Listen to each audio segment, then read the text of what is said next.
Oke, saya Yakobus Tarto akan membahas selanjutnya itu tentang membangun sebuah kerangka keamanan dan kontrol. Berikutnya adalah penilaian risiko. Penilaian risiko menentukan tingkat risiko bagi perusahaan jika aktivitas spesifik atau proses tidak terkontrol dengan baik. Tidak semua risiko bisa diantisipasi dan terukur, tapi sebagian besar bisnis akan dapat memperoleh pemahaman tentang risiko yang mereka hadapi. Manajer bisnis bekerja dengan spesialis informasi sistem harus mencoba menentukan nilai aset informasi, titik-titik kerentanan, kemungkinan, frekuensi masalah, dan potensi untuk kerusakan. Setelah risiko dinilai, pembuat sistem akan berkonsentrasi pada titik kontrol dengan kerentanan dan potensi kerugian terbesar. Lalu yang berikutnya adalah kebijakan security atau keamanan.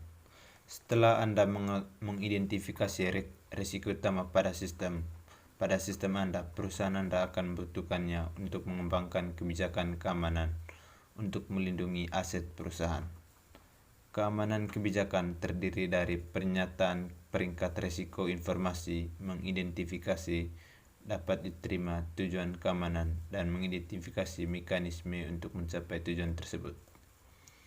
Kebijakan keamanan mendorong kebijakan lain yang menentukan penggunaan yang dapat diterima dari sumber daya informasi perusahaan dan anggota perusahaan mana yang memiliki akses untuk aset informasinya.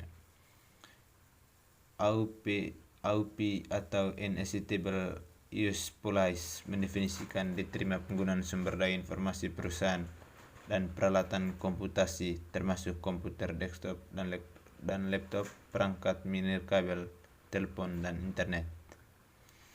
Kebijakan keamanan juga mencakup ketentuan untuk manajemen identitas. Manajemen terdiri dari proses bisnis dan perangkat lunak untuk mengidentifikasi penggunaan sistem yang valid dan mengontrol akses mereka ke sumber daya sistem.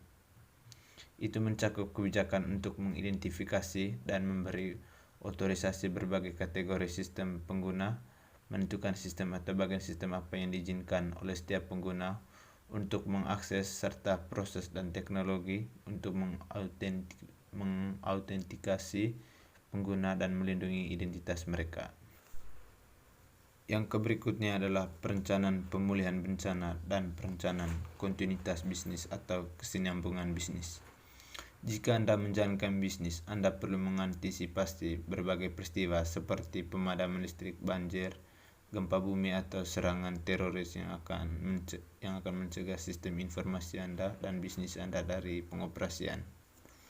Lalu, dalam perencanaan pemulihan bencana, menyusun rencana untuk pemulihan layanan komputasi dan komunikasi setelah mereka diganggu.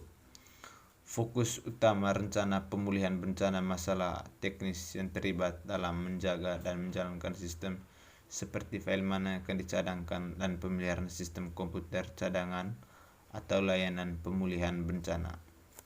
Lalu, perencanaan kesinambungan atau kontinuitas bisnis berfokus pada bagaimana perusahaan dapat memulihkan operasi bisnis setelah bencana melanda. Rencana kelangsungan bisnis mengidentifikasi proses bisnis yang penting dan menentukan rencana tindakan untuk penanganan fungsi mission kritikal jika sistem mati. Manajer bisnis dan spesialis teknologi informasi perlu bekerja sama pada kedua jenis rencana untuk menentukan sistem bisnis dan mana proses paling penting bagi perusahaan. Mereka harus menjalankan bisnis dengan analisis dampak untuk mengidentifikasi sistem perusahaan yang paling kritis dan dampaknya sebuah pemadaman sistem akan terjadi pada bisnis. Manajemen harus menentukan jumlah waktu maksimum bisnis dapat bertahan dengan sistemnya akan mati dan bagian bisnis mana yang harus dipulihkan terlebih dahulu. Yang berikutnya adalah the role of auditing atau peran dari audit. Bagaimana manajemen mengetahui keamanan dan kendali sistem informasi efektif? Untuk menjawab pertanyaan ini, organisasi harus melakukan audit yang komprehensif dan sistematis. Audit Audit MIS memeriksa keamanan perusahaan secara keseluruhan, lingkungan, serta kontrol yang mengatur sistem informasi individu. Itu auditor harus melacak aliran transaksi sampel melalui sistem dan melakukan pengujian menggunakan jika sesuai perangkat lunak audit otomatis. Audit MIS juga dapat memeriksa kualitas data. Audit keamanan meninjau teknologi, prosedur, dan dokumentasi pelatihan dan personel. Audit menyeluruh bahkan akan mensimulasikan serangan atau bencana menguji respon teknologi staf sistem informasi dan bisnis para karyawan.